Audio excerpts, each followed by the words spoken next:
What is going on, Amazon sellers? And happy Friday. I always forget what day it is. I don't know about you, man. But as promised, we are going to be chatting with Corey Ganim this evening. We'll be doing a wholesale Q&A.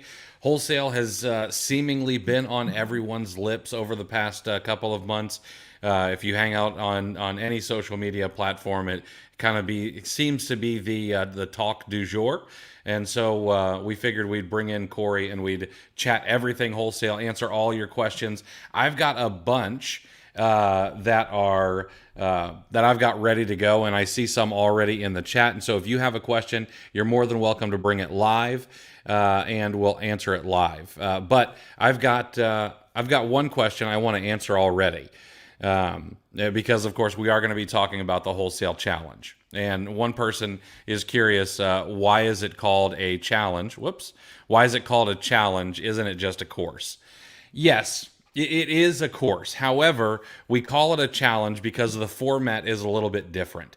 Typically, when it comes to a course, you just get handed a bunch of pre-recorded videos, and it's up to you to go through them and use the resources, etc., and so on. There's not really any hand-holding. There is no accountability or anything like that. When it comes to the challenge model, it's done live. Now, that doesn't mean you don't get the replays. You do. However, you miss out on some of the benefits of it actually being there live. One, you can't ask any live questions, and you don't necessarily get to see all the questions that other people get asked. And secondly, there's a little bit of accountability. You are expected to show up every single day. And then what we talk about in the OA challenge is you show up at 6 p.m. every day, and if that's outside your work hours or whatever it is, then it's your job to continue not breaking that string of showing up. All right, and continuing to work on your business going forward, like you learned for the 7 or 14 days that you're going to be in a challenge. And what we found is it just works better. People show up, they get engaged, they ask lots of questions, and one of my favorite things is that someone may think of something that you don't think of, or you might be too timid to ask a question, and another person will ask that question. And so it's just been incredibly helpful. But yeah, that's what it's about. So Corey, what's going on, man? Not much, man. Happy Friday. Nothing I'd rather be doing on a Friday night than talking wholesale. So I'm excited to be here. Bunch of Amazon nerds is what we got going on. Right. So we got tons of questions, and I know that before we hopped on here, we thought we were going to have an 8 o'clock hard stop. Fortunately, we don't. So the more questions you guys bring, the more questions Corey will mostly answer. But let's go ahead and okay to go ahead and dive into some questions? Yeah, I've actually already seen a couple of pretty good ones already. So if you right. want to kind of moderate and pick out the ones that you think would be the best answer, then I'll fire away. And so just as a preface too, so for anybody watching, I'm a complete open book. So if you have any specific questions, anything that you think might be considered off limits to others, go ahead and ask. If it is off limits, I'll tell you, but there really isn't much that is. So like I said, completely open book. Yeah, absolutely. So, and that's why I thought you were a great fit. You know, there's not going to be any gatekeeping. You're not going to hold anything back. You're going to be showing everything. And that's what we like to do in the OA challenge. And so when you started asking about, hey, let's do a wholesale challenge, I thought it was perfect because I see the way you are on Twitter, and we've had lots of conversations. And right. So it's been great. It's been a match made in heaven so far. So I see this question a couple of places, so I'm going to ask this one. At what point should someone who's doing OA, RA either start adding wholesale to their business or even begin that transition completely to wholesale? Like, is there a particular experience level? Is there an amount of available capital, or maybe some other metric that someone should use to judge whether or not they're ready to dip their toe into the wholesale pool?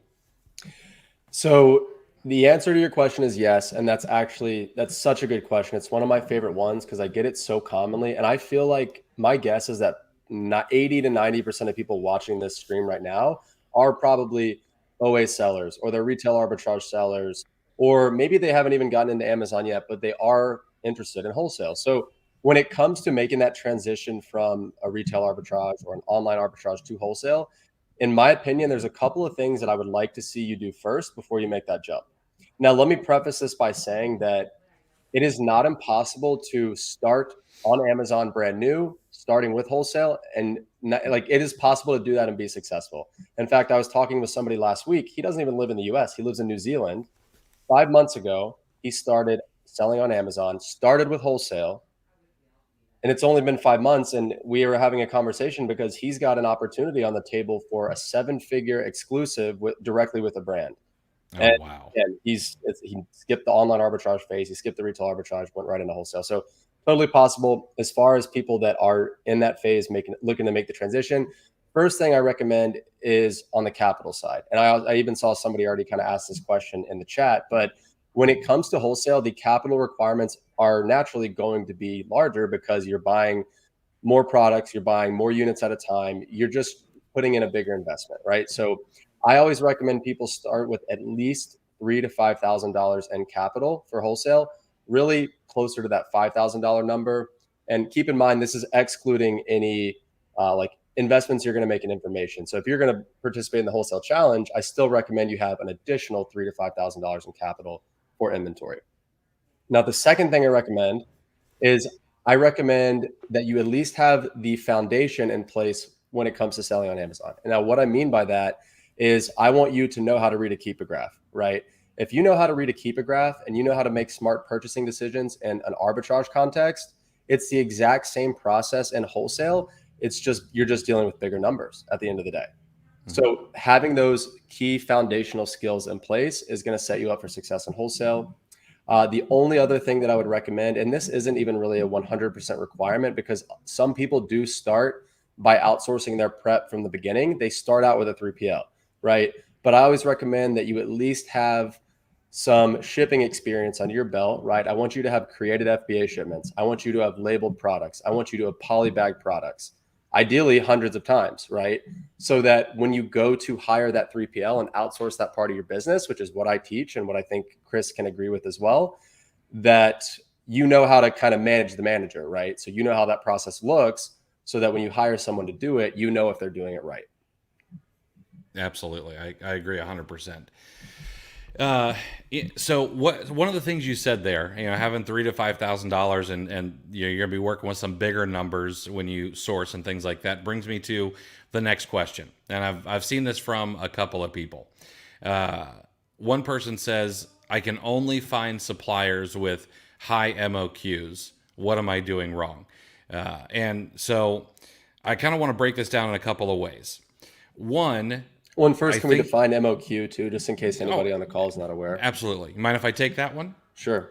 So MOQ is minimum order quantity. And now, so let's talk about this from an OA standpoint. From an OA standpoint, you probably have some self-imposed MOQs, okay, minimum order quantities. And it's going to be different for every site that you order from, and it's typically probably going to be whatever gets you to the free shipping. But when it comes to a supplier, a distributor, a wholesaler, whatever it is, they may have an MOQ. And if I'm not mistaken, it could be a number of units or a number of case packs, or it could be a dollar amount. Sometimes it could even be a weight. Sometimes very nice. 2,000 pounds, 1,500 pounds, something like that. Yeah, interesting. But it's just what the minimum you have to order from them. And then sometimes that minimum order quantity, it might not be a hard and fast minimum order, but it might be a minimum amount you need to order to, say, get free shipping or a discount or something like that. So there can be all sorts of levels for that.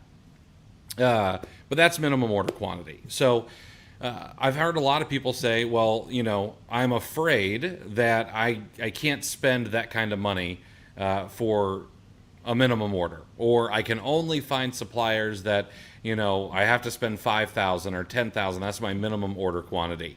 So can can we bust that myth?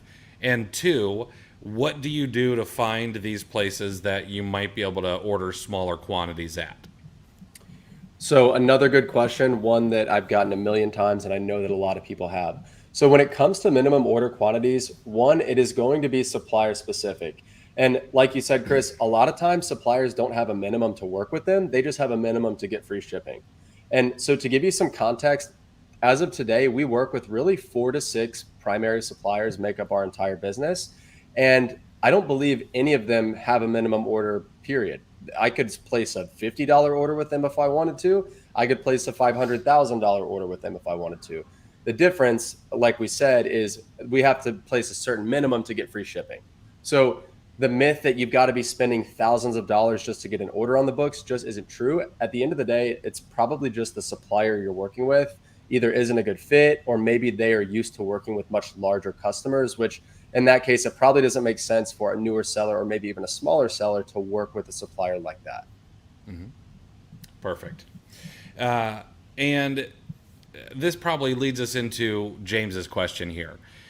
Could you explain some methods of actually sourcing for wholesale, finding the suppliers, and then I want to follow that rabbit trail down a little bit, and let's talk about actually maybe going through price lists and things. Yeah, definitely. So when it comes to actually finding the suppliers themselves, and now when people refer to sourcing wholesale, there's really two things they're talking about. They're either talking about sourcing suppliers or they're talking about sourcing products. So first, let's talk about sourcing suppliers, because typically it's easier to start with a supplier than it is with a product. There are exceptions, but just to make things easy, let's take that route. So when it comes to finding suppliers, I like to break suppliers down into pretty much two camps.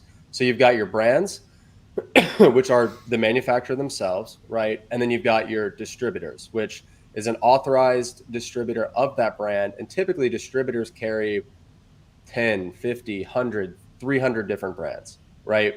So that's the distinction I'm going to make here.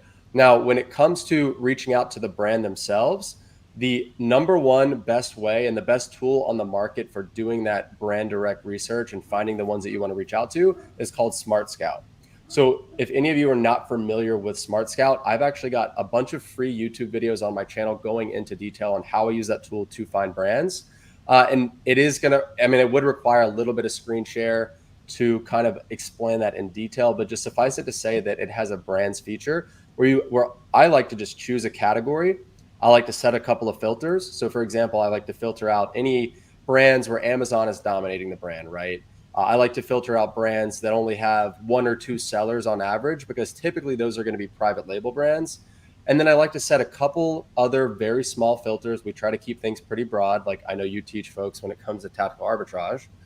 And that's going to give us a short list of, depending on the category, 3, 4, 500, maybe 700, 800 different brands that meet our criteria.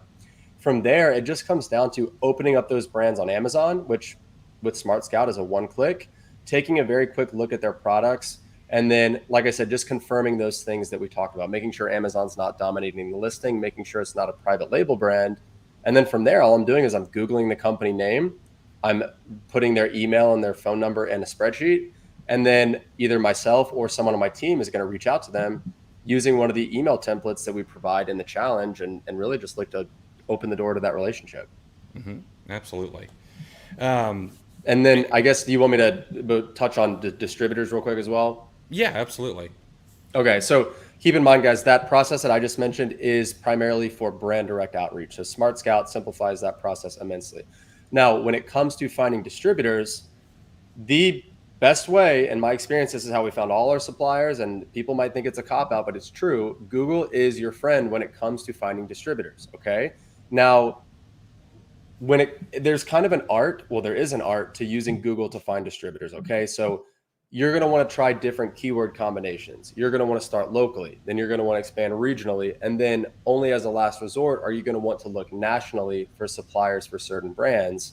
And I can guarantee you there are probably 1 to 4 profitable distributors within a 3-mile radius of where you live that might not be on the first page of Google, but I bet they're on page 8, maybe page 10, maybe page 12, because the best suppliers are not plastering their information all over the place, right? The best suppliers, the best distributors are the ones that haven't updated their website since 2001, right? They have like, it's like a one-page website that doesn't even list their brands, and it maybe has a phone number and an address, It's like a you Yahoo know? store.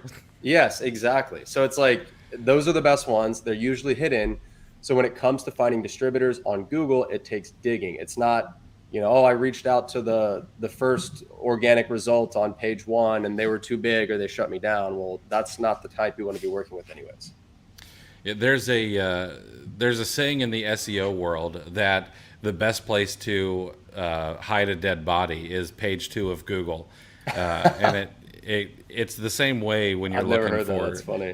when you're looking for suppliers, when you're looking for online arbitrage products. Like the second and third pages are sometimes where you actually want to go. Yep. So let's see here. There. So I've had this question a few times as we've, talked about the wholesale challenge and sent out emails and things like that. There are a couple of people who live internationally and they're worried, can I do this in North America, or, are the things that you're going to show, are they applicable to other countries and other locations? Can we touch on that just a little bit? Yeah, definitely. So whoever asked that question must not have been in the call 7 minutes ago when I was talking about my buddy that, like I was saying, lives in New Zealand, started on Amazon 5 months ago, 100% wholesale, lives in New Zealand, totally different time zone, operating an Amazon.com US based wholesale business, utilizing 3PLs and utilizing US based suppliers. So I have probably 15 people a week ask me, is this even possible to do outside of the US? The answer is a 100% resounding yes. Now, are there going to be slightly more hoops to jump through to do that? Sure. But that is kind of the price you pay for getting access to the largest marketplace in the world and not, being able, I guess, not being in that country, not being in the thick of the business. So when it comes to operating the business internationally, it comes down to having the right bookkeeper, the right CPA, the right accounting professional in your back, in your, in your corner, because they're going to know how to handle those situations. That is not something we go into in the challenge, just to be very clear, is like accounting, setting up the bookkeeping, like all of the kind of nuts and bolts that really differs based on your situation. So we try to make sure that the content of the challenge applies to everybody. But you can operate internationally using 3PLs and using probably the same suppliers that we're all using here.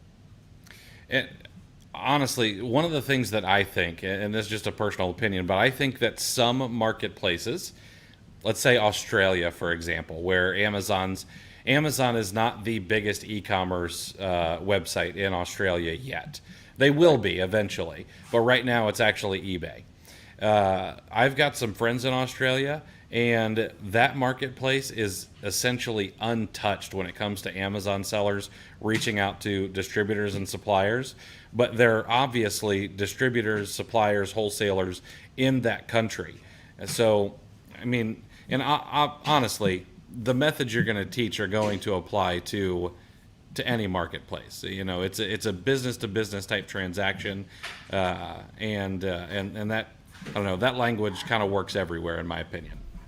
Exactly. So my advice would be, it depends on where you're located. So if you live in a country where Amazon has a marketplace, the principles are going to apply exactly the same. And I say, start in your country, dominate your marketplace, because like Chris said, the competition is going to be lower. If you're in a country where, like my buddy, he lives in New Zealand, I don't believe Amazon has a New Zealand marketplace. So in his situation, it makes the most sense to go to where the most traffic is, AKA Amazon US, Amazon.com, right? So you kind of want to look at your individual situation and then make the decision on which marketplace to pursue from there. Yeah. Excuse me. This question has come up twice, so I'm gonna ask it here. Stepping into wholesale, it can be a little financially intimidating for those who might have a limited budget. Sure. And so, people think they need big capital to start making steps for wholesale. So, one, I know you said 3,000 to 5,000 is probably where you need to be to get started. But two, are there any ways to get funding, or how would you suggest to get funding if you maybe don't have $3,000 to $5,000 in cash available to you? So if you don't have 3 to 5,000 in cash available to you to start this model, I recommend starting with retail arbitrage or online arbitrage. And that's just me being completely honest. I would never steer anyone towards wholesale that doesn't have the foundation to do so successfully. And I mean, Chris, you obviously are a huge proponent of online arbitrage. And so I think that's a great place to start. I've had people reach out to me. They've only got $500. They say, how do I start? I say, you watch Chris Grant's videos, you watch Miles' videos, you watch Warner's videos, you learn how to do online arbitrage, you spend that $500 into $3,000, into $5,000, all along watching my YouTube videos and taking in my content so that by the time you have that cash ready to go, you can hit the ground running. You've got that foundation that we talked about earlier that's so important, and you're going to set yourself up for success.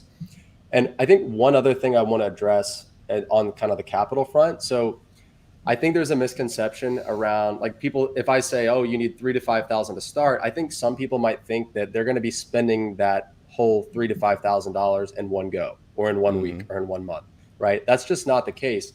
When it comes to wholesale, especially for newer sellers, we would always preach to do test orders, right? You're never going to spend, I would never recommend you spend all of your capital on one product or even with one supplier on a single order to start. You're going to spread that capital across as many different products as you can find that make sense. And then, like I said, those are kind of test orders. And let's say you spread that capital across 15 different products. Well, you get those 15, you send them into Amazon, they start selling, and maybe you find out, all right, 10 of those 15 are solid. The other 5, I probably wouldn't buy again if given the opportunity. So then you take the capital and then you go a little deeper on those 10. And if they're profitable and if they're moving well for you, then that's going to be an easier and also much less risky way to snowball your capital. So then you've got 10 ASINs today. Next month you've got 17. Next month you got 30, and then you see how that can kind of compound over time in a much less risky fashion. Yeah, I'm all about going, as shallow as possible and as wide as possible. I don't know. I like to think of an Amazon business as kind of like I don't know, an ETF or a mutual fund, Right. having a nice big book of SKUs, and that way when one falls off, I've got others to kind of carry the weight, and I can just replace it down the road. And we make that analogy all the time. I mean, your inventory, your SKU count is essentially your portfolio, right? You want a balanced portfolio. You don't want 80% of your revenue coming from one of your products, right? You want at most maybe 15% of your revenue coming from one of your products. And then to take that a step further, you don't want 80% of your revenue or 80% of your products coming from one supplier. You want to have 4, 5, 6, 7, 8 solid, reliable suppliers where not a single one of those suppliers makes up more than, I'd probably say if one supplier made up more than 15% of my business, 20 at the most, I'd be getting a little antsy and probably looking to diversify a little bit. Absolutely. There was a great example of that just today on Twitter from Ryan. He had an account with a brand, a big brand. If you guys know anything about cars or anything like that, this was a brand that it's probably in everybody's car in one way or shape or form. And they ended up having to part ways because the brand didn't like that he would send them to take advantage of the manufacturer warranty, and so if that had been his entire business or 80% of his business, he really would have been screwed. So fortunately I know Ryan, I know he's way smarter than that. He'd never put all his eggs in one basket, but that was an interesting example. Right. So I want to go down this rabbit trail just a little bit more. You wouldn't recommend, people go out and mortgage the house or anything like that to try and get capital, which I'm totally on board with you there. But what about the people who, they've had some success, they're a year and a half into this, and it's time to kind of turn on the gas. Right. Where would you suggest to go looking for either additional capital or ways to leverage your current capital to be able to buy more, go a little bit deeper, go a little bit wider? Yeah, so that's a good question. And that's something that we kind of got to that point probably, I'd say early 2020. So right before COVID, really right as COVID hit. where we had a lot of opportunities. We had limited capital. At the time, I wasn't trying to invest, a ton more of my own cash into the business. So we went looking for funding sources. And so what we found is that we bank with a small regional bank that we have multiple accounts with, multiple businesses with, loans with for real estate, basically a really strong relationship with this small regional bank. And so we went to them. They have our business banking, so they know kind of the cash coming in and out of the account. We were able to provide them with financial statements, and they extended us a line of credit with, at the time, I think it was 4.25% was the interest rate on that line of credit at the time. Now, keep in mind, this is early 2020.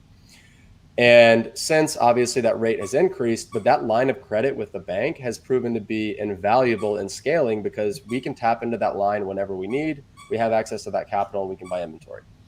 Now, another good funding source, especially for newer sellers, is going to be like the Amex Plum card. So that card gives you, I believe it's 60 days interest free. So you basically have 60 days with which to pay off that card before paying interest. So that can be a good, albeit short-term option for getting more credit than maybe than you have access to at the moment.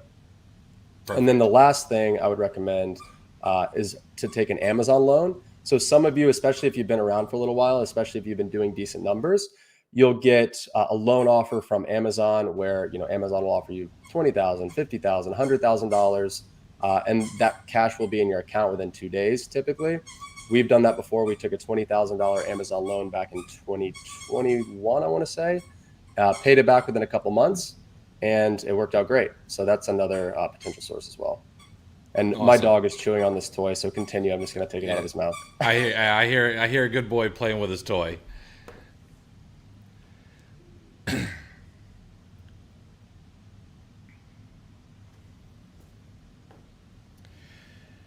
Okay. We're good.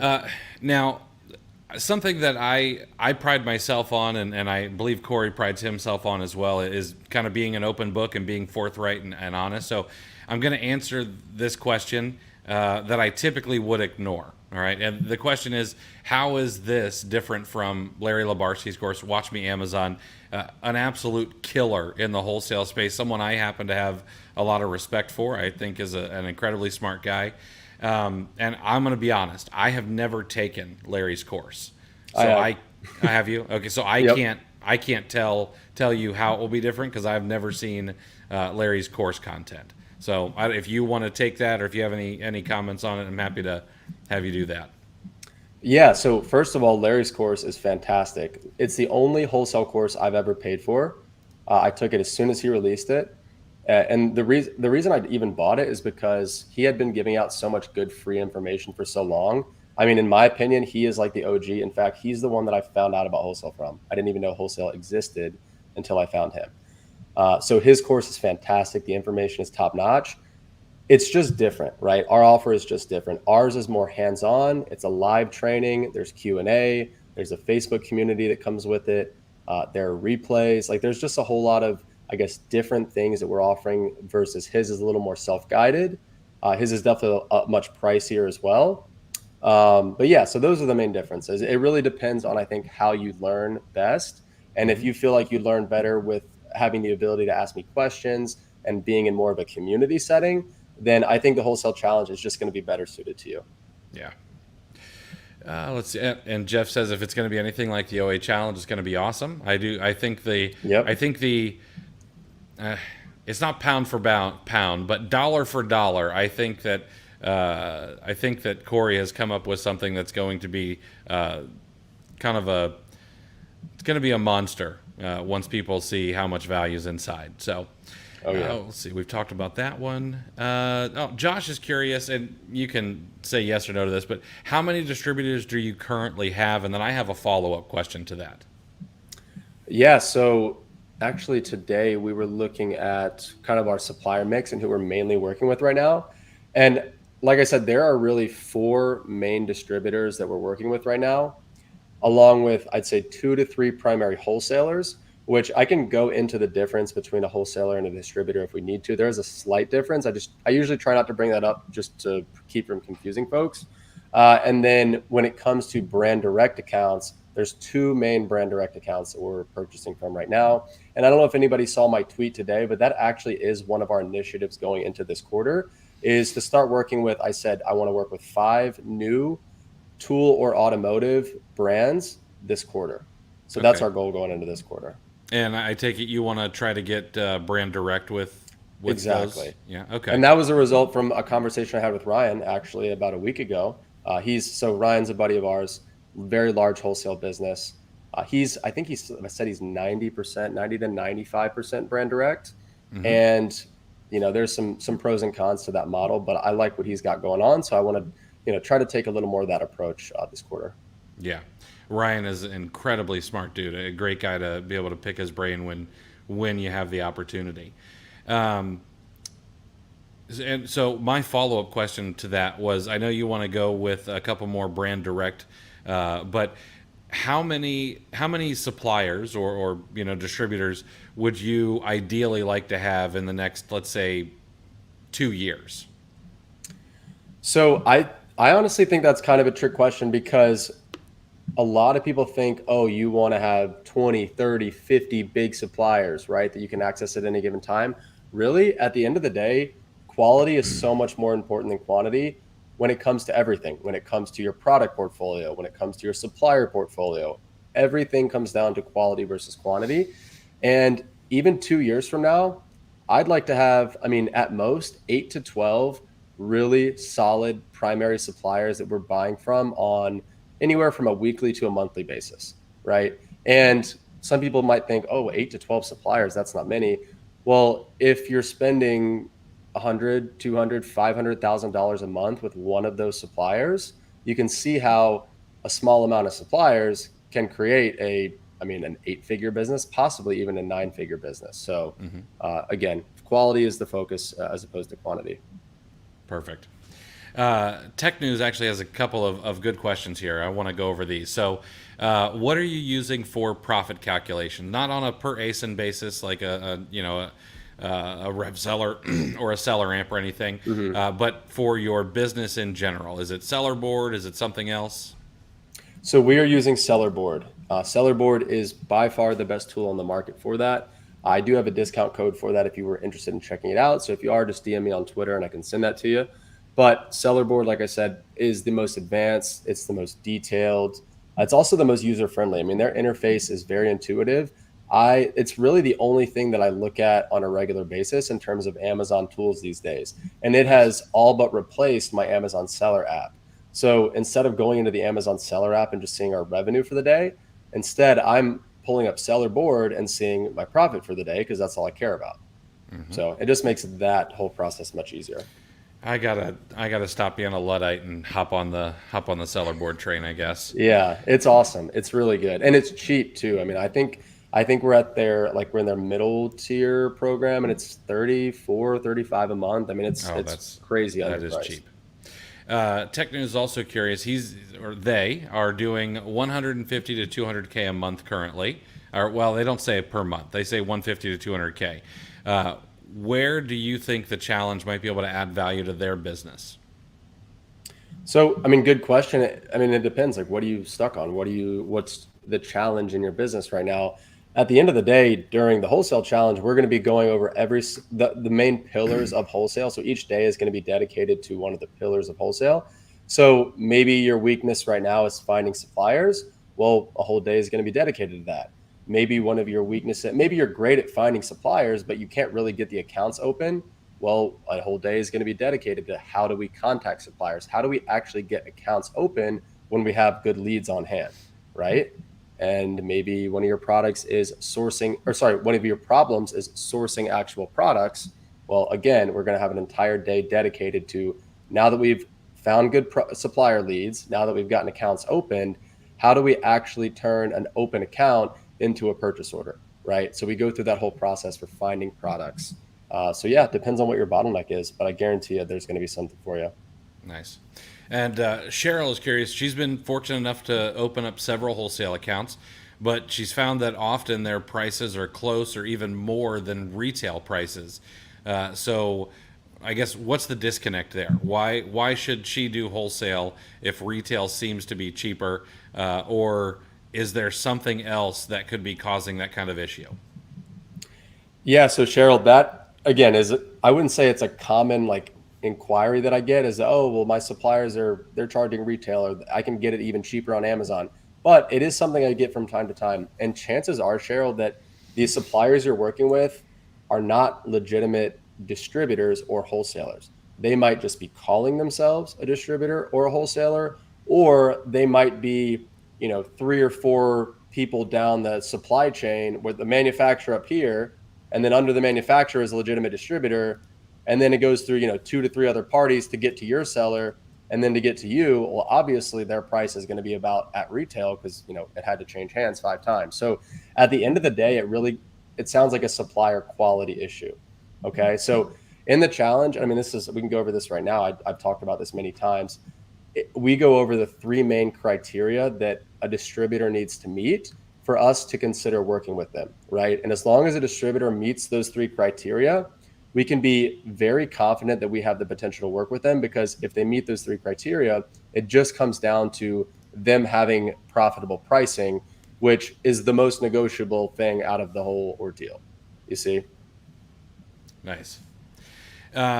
So D here says that the hardest part of wholesale seems to be getting in the door with brands. And so he's curious, what does the challenge really offer for opening accounts? Is there some sort of secret sauce? Yeah, so that's a great question. And just to kind of address the comment in and of itself, is getting in the door with brands is definitely one of the more difficult things when it comes to wholesale, right? And it makes sense because these brands, especially big brands that look profitable to sell on Amazon, they're getting 20, 30, 50, 100 people, sometimes per day, reaching out to them, trying to open wholesale accounts with them. So it's only natural that they're going to auto deny anybody that mentions the word Amazon, right? So on the day of the challenge where we talk about actually getting the accounts open, a big portion of that day is spent talking about positioning, right? And positioning yourself in the eyes of these brands so that they're not just going to auto deny you when you mention Amazon, right? We're going to help you position yourself to where brands are going to take you seriously. You're going to have a much better shot at opening accounts, and you're actually going to be able to start working with some of these brands. And not to mention, one of the bonuses for signing up for the challenge is the email templates that I use for reaching out to brands, and some for reaching out to distributors as well. So, I mean, literally just if you start using those templates from day one and don't even watch the challenge, that will automatically boost your open rate significantly. Perfect. Now, I've had this question a couple of times, and I'm going to go with Pernille's version of the question because it's interesting. So, one, they're curious is, what's the purpose of having a website? And someone just asked me, do you actually need to have a value prop website? Is that even necessary? And Pernille goes on to say, I hear several Amazon sellers state that they have one, but if they're selling on Amazon, what's the actual purpose? Is it just a fake front?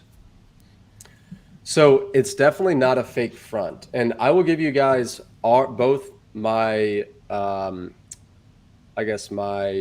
value add website, and I'll also give you my Shopify site so that you can see 2 real world examples for yourself. So my just informational website is gobrandrocket.com. And then my Shopify site is powertoolplus.com. And you'll notice that my gobrandrocket.com website specifically talks about Amazon. It talks about the value that we bring as a seller on Amazon. And that website is catered towards brands. Because at the end of the day, if a brand is going to let you sell their products on Amazon, you've got to bring more than just the purchase order. You've got to bring more than just money. Because there are people out there that can outspend you. But if you can help that brand grow their Amazon sales, not just cut another slice out of the Amazon pie, then that's going to position you to be a much more valuable asset to that brand, and that's going to help them want to sell to you. Now, with powertoolplus.com, my Shopify site, that is a website dedicated to the tool and automotive niche, which I've been very public about the fact that that's one of our bigger categories, right? That's some of the brand direct accounts that we're targeting going into this quarter. So like those high ASPs, right?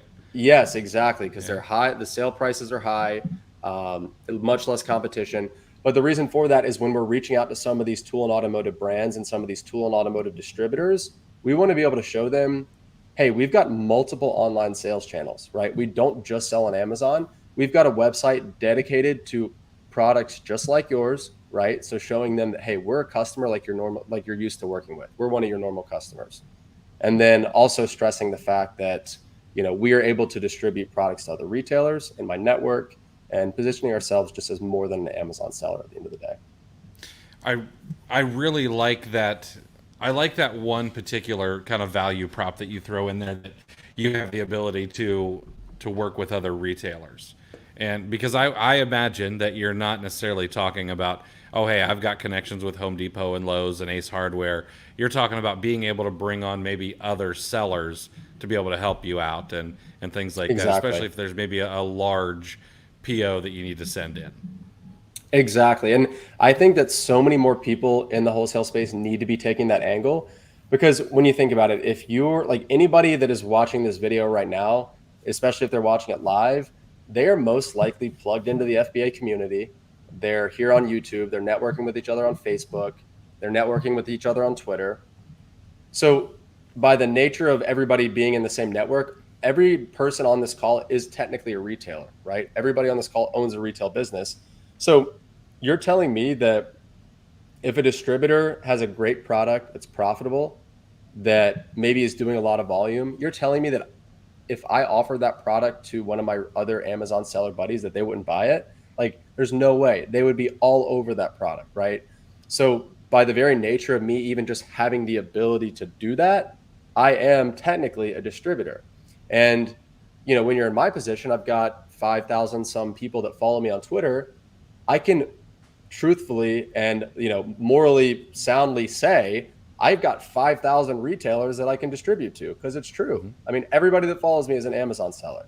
So it's just taking yourself out of the kind of Amazon seller mindset and putting yourself into the e-commerce, retail, and distribution business owner mindset. Mm-hmm. Yeah, I really love that. And honestly, if you had a good deal and you needed help, I mean, personally, I'd throw money at you, because I know, Yeah. that you share what this business is all about. I know you're going to make good decisions. Like it makes good sense. Right. This was kind of an interesting question. Do you think there's a certain type of person that might be better suited for wholesale? And then, the opposite of that, do you think that there's a certain type of person who's maybe not fit for wholesale? Yeah, so that's a good question. And when it comes to there's some people that I meet or that I know that don't sell on Amazon. They have no idea what wholesale is. But I look at them, I'm like, you would crush it in wholesale, right? And so the people that I meet that I think that about are the people that are just natural salespeople, right? They're working the room, they're making relationships, they're following up, they're being proactive. They know how, they're not afraid to get on the phone, they're not afraid to knock on the door. Like, they are just fearless, and at the end of the day, just good salespeople, right? Mm-hmm. Because I've said this a million times and I will say it a million more. This is a sales business. This is a B2B sales role. If you're afraid, and so on the other hand, if you're afraid to pick up the phone, or if you don't like talking to people, or if you'd rather just sit behind a computer and crunch numbers, there's nothing wrong with that. But wholesale is probably not going to be the best fit for you, because there's so many people out there hiding behind email trying to make this business work. And it's the people that are willing to pick up the phone, go to the trade show, meet the person for dinner, do all the extroverted in-person over the phone work. Those are the people that make the business work, that form the long-term relationships, and that really, really crush it in this business model. And I think sometimes that scares people off, And now I'm naturally Well, an it should, introvert. honestly, and I think it kind of should. Yeah, absolutely. I'm naturally an introvert. Okay. However, I was also in sales for over a decade, so I know how to turn it on, and there's also ways to learn how to do that kind of stuff. It's not incredibly hard, and sometimes you just have to do it uncomfortable, and Right. so until you get used to it. Perfect. Now here's another one I think is kind of interesting. If a wholesale seller, a PL seller, and an OA seller walk into a bar, but no, you take three of those people and you do put them into a bar setting, and someone comes up and asks the question, why is your model superior? Everyone's got an answer, of course. And so I want to hear what is your answer as to why wholesale is a superior business model when it comes to selling on Amazon? Very good question. So I obviously have a strong opinion on this. I am biased towards wholesale. I do think it's the best model, but I've got a couple of good reasons for that. So the first reason is barrier to entry, but that goes both ways. So there's a low barrier to entry for wholesale because if you've got 3 to 5K in capital in an Amazon seller account, you can get your feet wet in this business and you can start making moves, right? When it comes to other models, like for private label, for example, private label takes minimum, I mean, 10, 15, $20,000 in capital. And that's just to kind of get your product in development and get it into Amazon, which, by the way, is going to be a 90-day lead time typically. So you don't even know if your private label venture is going to be successful until 3 to 6 months after you've spent your $20,000. So that is definitely one of the pros and cons, is the barrier to entry. The other thing, another pro, I guess, to wholesale is the feedback loop is very quick, right? So if you purchase a product from a supplier has a product on hand, they send it to you, you turn around, send it to Amazon, it gets checked in, it starts selling, all in the course of, let's say, 2 to 3 weeks. Then give it another week to sell some. So about 30 days after purchasing that product, you know whether or not you made a good decision, right? That feedback loop is relatively quick. So now you know, all right, if it went well, how did it go well? And let's repeat that. Or if it didn't go so well, let's evaluate that decision and make sure we don't make that next time, right? So you learn pretty quickly. And another big pro to wholesale, another reason why I think it's the superior model, is that it can be a sellable business someday. Now, a lot of people will make the argument that it isn't. I strongly disagree, and here's why.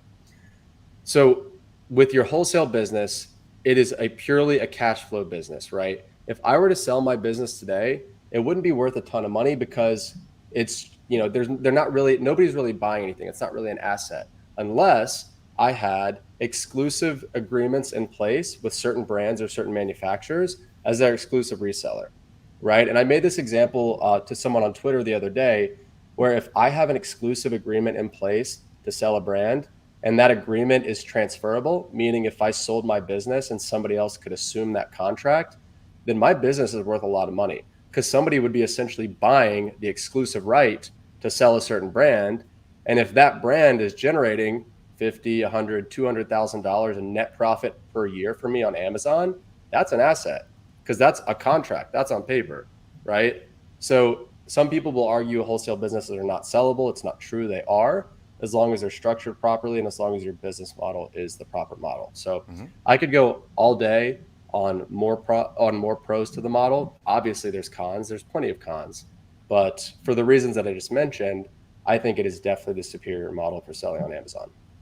So, and what you said about being able to sell, either the whole thing or a portion of it, like I know a guy, real life, I've met him several times at a couple of conferences. He sold one brand direct account that he had. It just sold that little piece of his business, not the entire thing. Was $750,000 right in his pocket. I believe it. I believe it. It was an incredible win-win for him and the brand because the person who took it over had a little bit more ability to do some marketing and stuff like that. So it was great win for the guy. Nice. So let's talk a little bit. Daniel brings up kind of the 800-pound or the elephant in the room, I guess. How do you protect yourself from buying stolen goods? Like we've seen some sellers have gotten hit recently. They were buying some stolen goods from several. I named the I don't know. They're calling themselves suppliers or wholesale. I don't know what they're calling themselves, but I just named them out in my weekly email today of who to stay away from.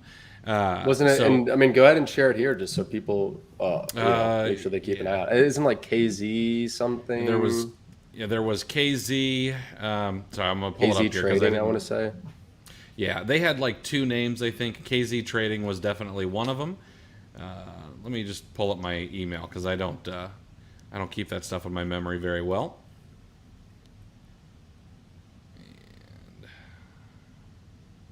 And content. Here we go. So we've got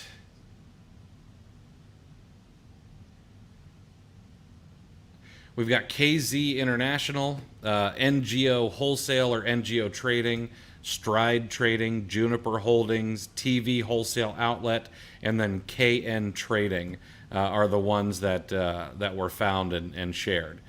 So those would be ones you want to stay away from. But outside of that, and outside of anyone who wants to hit you up on Telegram or DMs you in Instagram or Twitter, you probably should stay away from those. What are some other ways that we can vet a supplier, a distributor, a wholesaler to make sure that we're doing business with someone who's legit? Yes. So the first thing I would say is if a wholesaler or a distributor offers you a product and the deal's too good to be true, like for example, today on Twitter, I was joking with somebody. I was like, if somebody offers you a Dyson product at 60% off MSRP and it's brand new, then run, right? Because at the end of the day, if the deal's too good to be true, I guarantee you it is every time, right? So that's the first thing to keep in mind when wanting to avoid, I guess, getting into those situations. The second thing is just make sure that you're vetting the suppliers you're buying from, right? And make sure you're placing test orders. So if it's a brand new supplier you've never worked with before, maybe don't place a $10, $15, $20,000 opening order. Maybe place a $1,000 or $2,000 opening order, and then ask for a picture of the merchandise before you buy it, right? That's not uncommon. I did that a couple of weeks ago it was a supplier that had never worked with before, but I found them online, right? I found their Google My Business page. Everything about them seemed legitimate, but I was about to wire them $60,000 in cash, and I'd never worked with them before, and I just wanted to make sure I covered my bases. So I asked them to send me a picture of the merchandise, which they did. I could tell it was in a huge warehouse surrounded by tons of other inventory. Everything checked out, right? And we had no issues. So just make sure you're vetting your people. Look them up on Google. Look their warehouses up on Google Earth. Even Google your rep's name, right? There's a lot of things you can do to make sure you're not getting screwed. Yeah, chances are they're probably that they're on LinkedIn, they're on maybe they're on Twitter. There's not a lot of suppliers on Twitter. Only one guy is the niche. Yeah. On supplier Twitter, but that's the other thing. The one thing to me that sticks out the most is if it's too good to be true, you really need to do some due diligence. I mean, even Keystone pricing, which is you're probably not going to get that quite often, in my opinion, is you're looking at 50 cent to 50 cent. We're talking door hinges.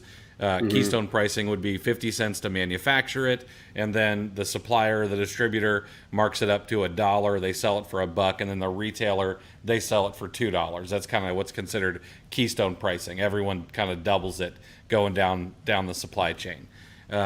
And I'm guessing that probably I don't really do wholesale, but I'm guessing that kind of pricing doesn't happen a ton when you're sourcing, correct? Yeah, not super often. I mean, there are some suppliers that will say like, hey, we do Keystone pricing, and they'll be explicit about it, but usually it's not that, the discounts are not that deep. Yeah, that's what I figured. Shell is curious, do your templates mention Amazon? They're worried. They don't want to open up any accounts under false pretenses or anything like that. I'm going to say this before Corey does.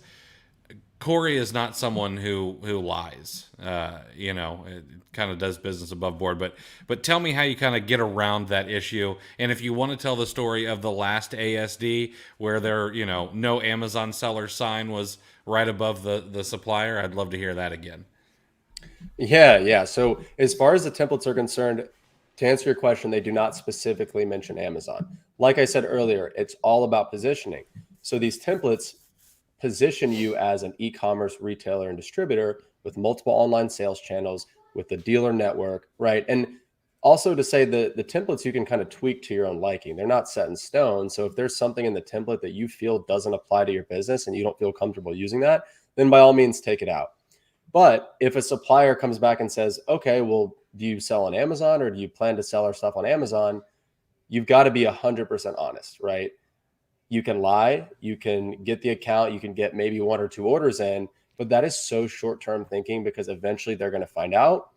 And even if they don't find out for 6 months or a year down the road, well, when they eventually do, you kind of look like a scumbag, and that relationship is more or less ruined.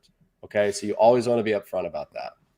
And over and above that relationship being ruined, Amazon sellers talk to each other, suppliers talk to each other. Totally. There's ASD coming up, and you know that those guys are going to be going out to adult clubs or bars or dinner or whatever it is, and they're going to talk to each other, and there's probably a couple of clients who they're going to talk trash about to each other because they're just so bad to do business with. I mean, it's just the way that people are. Right. And so if you put a bad taste in someone's mouth, they're gonna tell a buddy of theirs.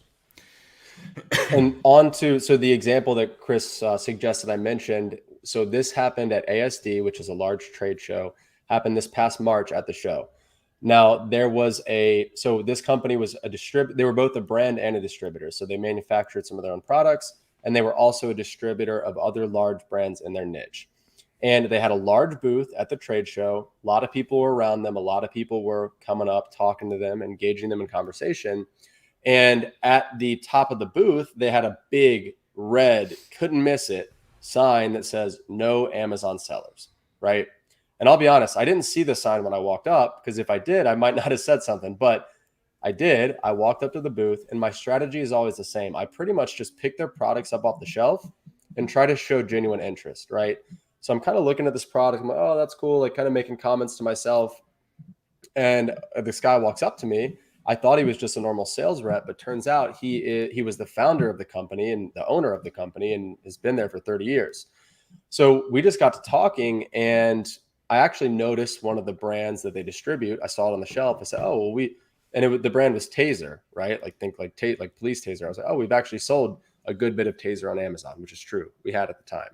So we got to talking about that, and he kind of, he's asking questions, but he's not really interested because I mentioned Amazon briefly. But then I start to ask him some questions. I say, well, what are you guys doing on Amazon? Do you have a presence there? And I just ask these open-ended questions. And really my strategy is ask the questions and then shut up, because he proceeds to launch into a rant about, oh, well, yeah, like, we've got our own brands on Amazon and they're doing 150, 200K a month, but the guy running our ads is like my cousin's nephew or, some like family member, and he's pissed off at him because the ads aren't performing, right?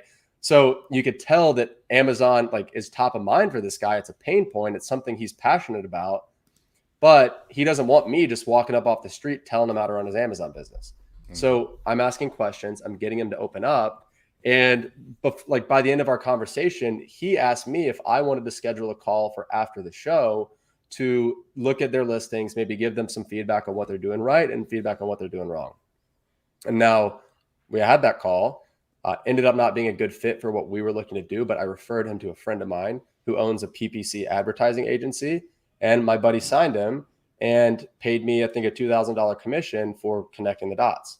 So you can see how no Amazon sellers should not be, if anything, that's like a welcome flag, right? That's a come talk to me. It's like a challenge. I see it as a challenge of how can I make this conversation productive and, get them to kind of see what I'm trying to get them to see.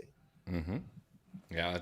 And I don't know, the power of asking questions is really incredible. Especially if you do it with some genuine, I don't want to say concern, but actual genuine interest in the other people. Right. Without necessarily just always looking to see what you can get out of the conversation for yourself. And I want to give another example of this. So I live in Florida, and during the 4th of July, there are fireworks stands like on every corner. All right. So I go to my local fireworks guy to pick up some fireworks for my kids. And we do it safe. I've got all 10 digits still, but, I was asking some genuine questions. Like I'm a business nerd, not just Amazon. I'm an Amazon nerd, but I love business, period. So I start asking him some genuine questions. How long you been doing this? What got you into it? What attracted you to it? And by the end of our conversation, I had the name of his supplier. I had his entire business model. Like, I could go and literally start my own fireworks stand tomorrow. I know how to get licenses. I know how to get permits. I know where to get the insurance.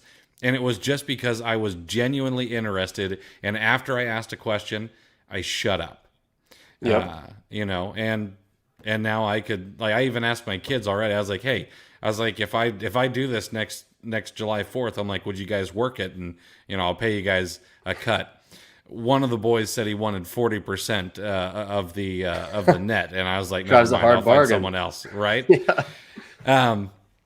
All right. So Potato asked a question. One was starting capital. We've covered that, but two, they ask, what is the time commitment for the wholesale challenge? So the challenge itself, so it is a live training. So it's going to be July 10th through the 17th. So this coming Monday through the next Monday, 6 p.m. to 8 p.m. Eastern each night, right? Mm-hmm. And so that's going to be about an hour and a half or so of training, and then 30 minutes to really, I'm going to have the Q&A go. We'll go past the 2 hours, right? I want to make sure people get their questions answered. So that's going to be the actual live sessions. Now, a lot of people are working during that time, or they got family commitments or whatever. They can't make the live sessions. So whoever signs up for the challenge, you're going to get lifetime access to the recordings. So if you let's say you don't even want to show up at all, if you want to watch a month from now, you can do that, right? If you want to give your team access to the recording so that they can learn the principles and the processes, you can do that. Yeah, and after the challenge is over, like, it's going to be in a Facebook group, of course, but after the challenge is over, we'll also have a kind of a back office area where you'll have access to it, and you'll be able to log in and take it away from Facebook, so you're not getting notifications all the time. But Facebook is the best place to run these types of things live, unfortunately. So I don't know if Michael's still here or not, but Michael asked a question, and I'm not going to answer this one live. But what I would ask you to do, Michael, and I think that you're actually on Corey's YouTube channel at the moment. I'm going to ask Corey to delete this comment. I want you to ask this question inside the Wholesale Challenge Facebook group, and I will give you an answer. Because it's a great question, but this is one of the kind of bonuses for the Wholesale Challenge, so I don't want that to be out there for everybody. All right, let's see here. Here's one that someone's curious about. What do you think about the people who are leaving Amazon right now and saying it's too hard to make money with all the changes? I'll let you give your opinion first, and then I'll give mine. Yeah, so more money for us. I mean, that's like those types of, when I see people like, oh, is it oversaturated, or people are doing this now, or they're doing that. I mean, you could say that for any business. I mean, why do people get their real estate license and then quit after 2 months? Why do people try affiliate marketing and then quit after 4 months? I mean, because it takes more than 6 months to a year to like really get momentum and really get up and running. That's not to say that people don't get there faster. They certainly can, and they certainly do. But just like with any business, you got to think on like a 5-year plus time horizon, as opposed to 5 weeks, which I think is what most people are thinking. Yeah.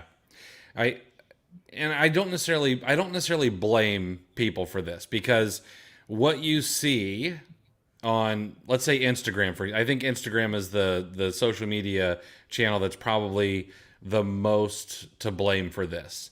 You see a very curated life of someone, okay? Whether they're an Instagram model, or they're an Instagram business influencer, whatever it is, you see the Rolexes, you see the Lambos, you see the nice houses, the vacations, and all of that. But you don't see the fact that they had to grind for 5, 6, 10 years before that, and they were living in their mom's basement or anything, and they don't share that because it's not sexy. It's not what sells courses. Right. And I like to think we're different. I don't drive a Lambo. I drive a paid off 2015 pickup truck. That's my flex. It's paid off. I don't have a car payment. But that's the whole thing. Like, whether it was Amazon, I do affiliate marketing, we do blogging, we have courses, we have software. Like, the only reason I'm where I'm at is because I chose something that interested me, and then I put my head down for 10 years. Like, that's how long I've been at this and all the things that I do.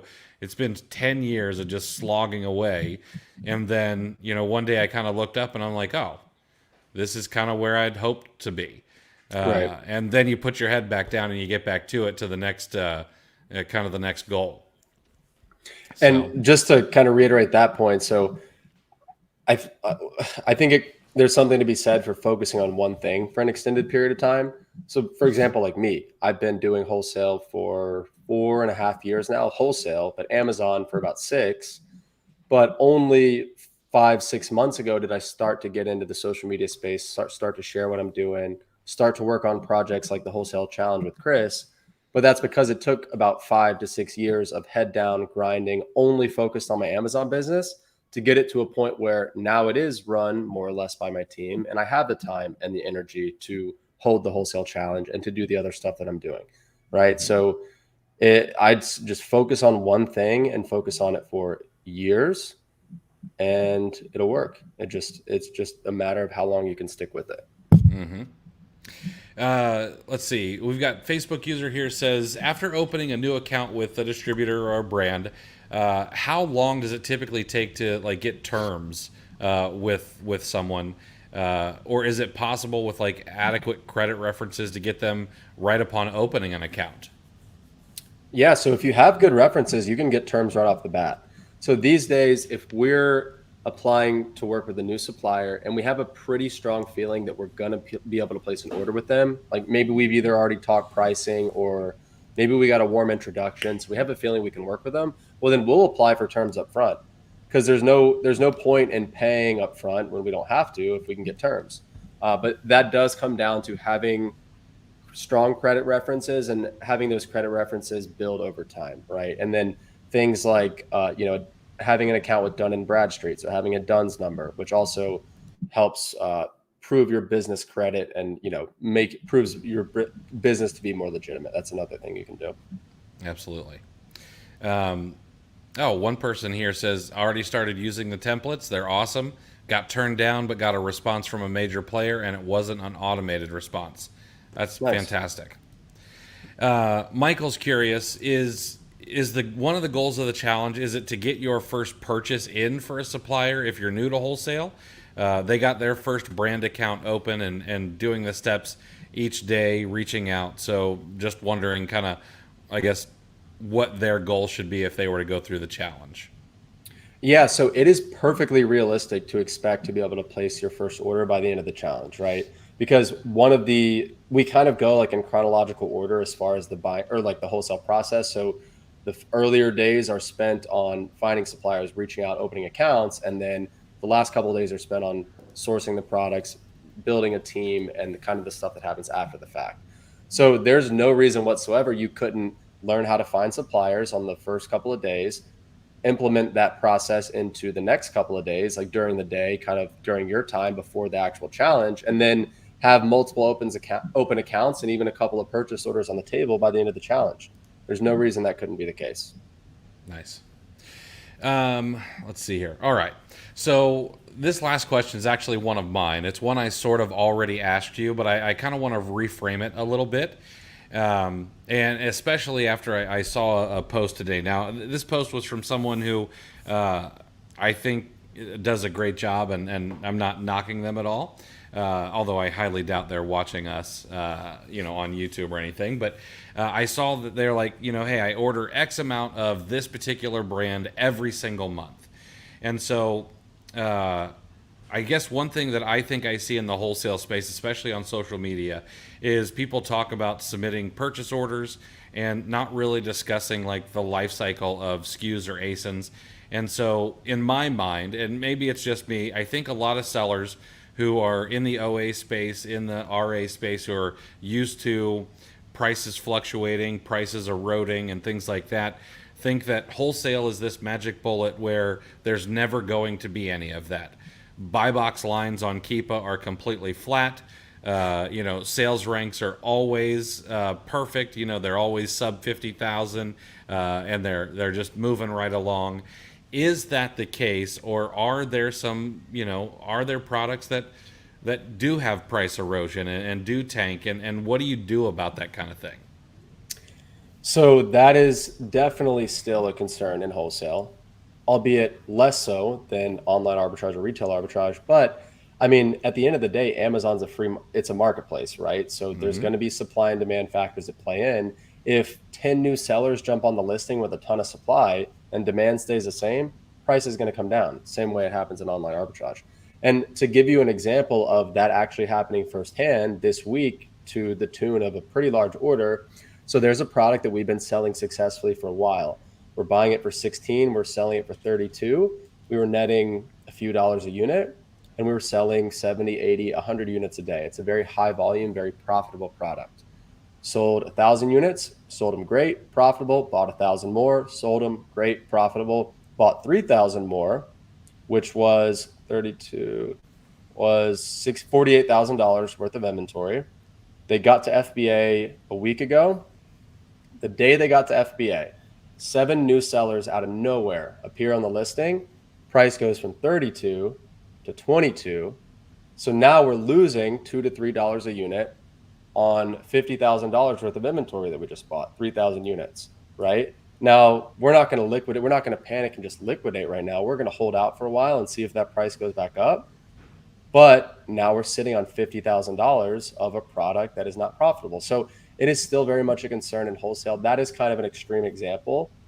But as long as you're testing your products, right, you're placing test orders, you're buying the correct amount of inventory each time, you're monitoring those Keepa graphs for increases in competition, you're doing your due diligence each time, that is going to be mitigated much more so than some of these unpredictable spikes in competition that can happen in like an arbitrage context. Perfect. And in some cases, maybe where a distributor or a wholesaler has like map pricing, might there be some things that you could do if you know that some of those other sellers are buying from other distributors or that distributor? So you're saying things that you can do in terms of map pricing? What do you mean exactly? Do you mind clarifying? Like if there are, let's say that you know that some of the other sellers on the listing are buying from the same supplier, and they're not following map if there's map in place. What would you do in that kind of situation? Yeah, that's a good question. So in that situation, and just our company as a policy is if a manufacturer has a MAP policy, and for those of you that don't know, MAP stands for minimum advertised price, basically means we can't price under a certain amount. So if a manufacturer has a MAP policy, we like to stick to that MAP policy. We don't want to break that policy. Like we see that as a partnership, and breaking MAP damages that partnership. So if we see a bunch of other sellers breaking MAP, just blatantly disregarding it, I'm going to reach out to that brand and I'm going to look to have a very serious conversation with them. Because I'm going to say, listen, guys, we've invested X amount of money into your products. We bought it. It's in inventory. It's at Amazon. Yet you've got X amount of other people over here who are totally disregarding your policies, tarnishing the quality of your brand, selling the products at this crazy low price. We can't compete. If we're going to play by the rules, we're getting penalized. We're not making any sales, right? So I mean, we pretty much tell the brand, like, either you get your stuff together, you get these guys in line, or we're just not going to be able to work with you anymore, because we only work with brands that if they have a MAP policy, they're enforcing them so that it's fair for everybody. And depending on the brand, hopefully that can light a fire under them to say, oh man, we got to get this thing together. And Corey brought it to our attention. He's been proactive. Maybe when we get rid of some Amazon sellers, he's one that we're going to keep around, right? So it goes back again to showing them value, being proactive, positioning yourself as possibly the one to help them clean up Amazon if they have a bunch of map issues, bringing map issues to their attention. All that stuff is going to go a really long way. Perfect. Tech News has asked twice, so I'm going to ask this question. Do you plan on using the new Twitter competitor Threads? Yeah, definitely. So actually, I made an account today just to reserve my handle. And I see it. Yeah, I mean, I see myself using it for sure, because I mean, I love to write. Writing is definitely something I'm good at, something I've put a lot more time and focus into the last 6 months or so. So as I write Twitter threads, I will probably just be posting them to Threads as well. So you'll be able to, and also probably some stuff exclusive to that platform. So you'll be able to check some stuff out there. Yeah, I'm in the same boat. It is another platform. I was already on Instagram. I have got a face for radio, and so I'm not really like posting a bunch of reels and and Instagram shots. But I prefer the text based platforms. And although I love Twitter, I am going to be giving Threads a shot. Um, let's see here. Oh, you know what I want to do? We're kind of winding down here. It is Friday night, and Doggo probably needs a walk. You want to offer your sales pitch for the wholesale challenge? Yeah, definitely. So we'd be remiss if we got all this way and didn't give it a proper pitch. So guys, Absolutely. for those of you that are in the Amazon FBA space, maybe you've been living under a rock for the last 2.5 weeks and you don't know what the wholesale challenge is. It is going to be our 7-day live training on how to start, scale, and manage a fully remote 7-figure Amazon wholesale business. It's going to happen for 2 hours a night, starting this Monday, going through next Monday. Going to be taught by me, where, as I said earlier, each day of the challenge is going to be dedicated to one of the pillars of wholesale, right? So we're going to go A to Z. I'm going to give you everything I got, exactly how I built my business, how I manage my business, all the resources and all the things that I've done to get it to where it is. There's going to be Q&A. So if you have specific questions about anything covered in the session, I'm going to be there to answer them. I'm going to be there on the calls to answer them. And I'm also going to be in the Facebook group the whole week of the challenge and even after the challenge, answering those questions, as will Chris. Not to mention the over $3,000 in bonuses that we've included in the challenge. And when you sign up for the challenge, you actually get access to the bonuses right away. So you don't even have to wait until Monday to get access to those.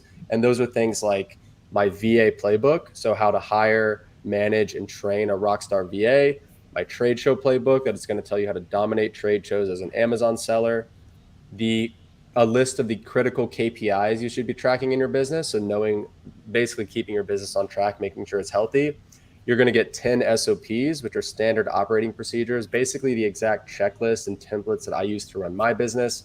You're going to get, I think it's 12 or 13 email templates, a set for contacting brands, a set for contacting distributors that, as somebody in the chat earlier said, clearly works a lot better than what some people are already using out there. And then there's so much more. There's software discounts. There's going to be some surprise guest appearances throughout the week, industry experts that are going to be answering your questions live. There's just going to be so much here in this challenge. And if you've taken the OA challenge, you know how much value Chris packs into this stuff. So we hope you'll join us. And if you're interested in more information or a summary of what I just said, check out the link at wholesalechallenge.com. And just keep in mind that we're going to be closing the doors on Sunday night at midnight. So if you have any questions after the fact, you can DM me on Twitter. You can DM Chris. If you're on our email list, you can send us an email. Just reach out and we'll get those questions answered. Absolutely. And I'm going to take this one step further. And it would be irresponsible of us not to tell you that there's a no risk offer. Which doesn't make a lot of sense. You have to pay us to take a course, but it's no risk. And what I mean by that is we try to put our money where our mouth is and make sure that we bring the highest quality, dollar for dollar, the best value that you can get. And if you don't think so, or heck, if you don't like the color shirt that Corey wears to a live one day, or you don't like the way that my voice sounds, within 7 days of the day that the course starts, which means you could essentially get to the end and you could say, I hated it, it wasn't for me, give me my money back. You will get all of your money back, and we will pay you an extra $50 for wasting your time. When we have the OA challenge, I call it the slap your mother guarantee. If you wouldn't slap your mother for the information, we'll pay you for it. I need to find a better name because that's disrespectful to mothers across the world. But yeah, we don't want you to do that, of course. We want you to get the value out of it. But there is literally zero risk in being able to take this with a guy who does multiple 7 figures in wholesale on Amazon. So, sorry, there's one more question here. Are we going to be taught how to get actual wholesale distributors that have profitable product? Yeah, we've talked about that. I see many that have the prices are cheaper on Amazon. We've talked about that. I'd go back and watch what we've talked about earlier tonight, and Corey kind of broke down how you can make sure that happens. But again, in my opinion, you've got to kiss a lot of frogs to find princes, and so that really is a function of being up to bat quite a bit. So, anything else before we wrap things up here, Corey? I think that about sums it up. Maybe one more question here that I saw that we had addressed earlier. Maybe he missed it, but the one asked, will this be relevant for European Amazon sellers? So the answer is yes. The principles apply regardless of the marketplace you're selling in. Even if you're in Europe selling in the US, that will apply to you. And there's going to be something in there for everybody: experienced, new, intermediate. Yeah, I am super stoked. I'm going to be a student myself. I'm not just going to be a co-host, but I'm going to be a student myself. So I'm stoked for this thing to get started on Monday. If you guys are ready to join, you want to transition to wholesale, you want to add wholesale to your business, and you want to do it at a reasonable price, you go over to the wholesalechallenge.com, check it out. If you have any questions, I'm literally on every single social media there is at Clear the Shelf. I know Corey is over on Twitter, and you guys can message us, DM us, email us, whatever you need. We'll be more than happy to answer your questions as we kind of go into the last few days of before we get started on this. So thanks so much for hanging out tonight, Corey. I appreciate you, man. And for those of you still here, thanks for hanging out with us and talking Amazon for a little while. We appreciate you guys, and look forward to seeing you guys on Monday. Have a great weekend, everybody. See you guys. Thank you.